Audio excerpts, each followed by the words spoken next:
2022 Smile was quietly one of the most profitable studio movies of the last couple years. Originally designed as a low-budget movie for Paramount Plus, a round of excellent test screenings resulted in Paramount Pictures opting to give it a wide theatrical release.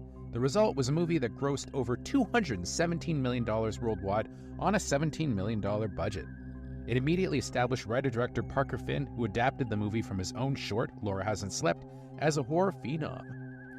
And the release of this ambitious sequel is definitely one of the bigger horror events of the year.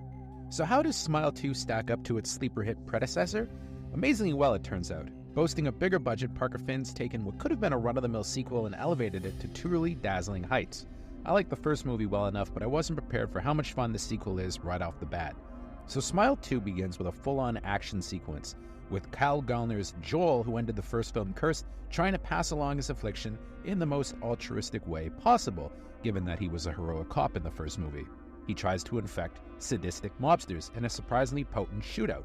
Things don't go quite the way he planned, as is normal in a horror movie, with him unwittingly passing the curse along to a troubled pop star named Sky Riley, played by Naomi Scott, who becomes haunted by the curse, which sends her life quickly spiraling out of control on the eve of her New World tour. Given the increased scope of the film, Finn is able to use his bigger platform in a way that truly pushes the envelope from what we'd expect in a movie like this. It's the rare A-level studio horror film, and Finn uses the pop aspect to stage some bravura, quasi-musical sequences, with this perhaps the only movie you'll see that feels equally inspired by Hideo Nakata and Bob Fosse. He has an amazing lead in Naomi Scott, who you may remember from Power Rangers, the movie, and Aladdin, and she gives the performance of her life as Riley, who was already badly addled before ever being cursed following drug addiction and a nearly life-ending accident. Scott embraces the camp aspect of her character, playing Riley to the hilt as she becomes more and more demented as the film goes on. It's the kind of performance you'd expect from someone like Nicolas Cage in that it's unapologetically maximalist and delicious. She's ably supported by Rosemary DeWitt, who grounds things a little bit as her opportunistic mother, and Dylan Galula as her ride-or-die BFF. Lucas Gage also pops up and has a knockout sequence early in the film where he gets to choose some scenery, and does it really well, I gotta say. Plus, Jack Nicholson's look-alike son, Ray Nicholson, also shows up as a character in Riley's orbit that I'm not going to spoil here, and purposely channels his father in his big moment. My only question about Smile 2 is, as far as its reception by horror fans goes.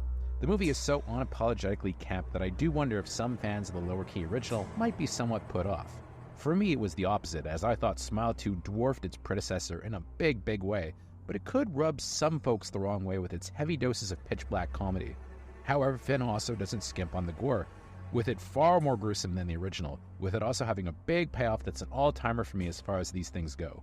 Indeed, I was shocked at how much I absolutely loved Smile 2. For me, it's one of the more entertaining films I've seen this year, and the 2-hour-plus running time raced by. It's a gore-soaked blast, and I'm shocked to give it a 9 out of 10, but wow, I enjoyed it. I think it's probably my favorite horror movie of the year, other than The Substance, so well done, Parker Finn.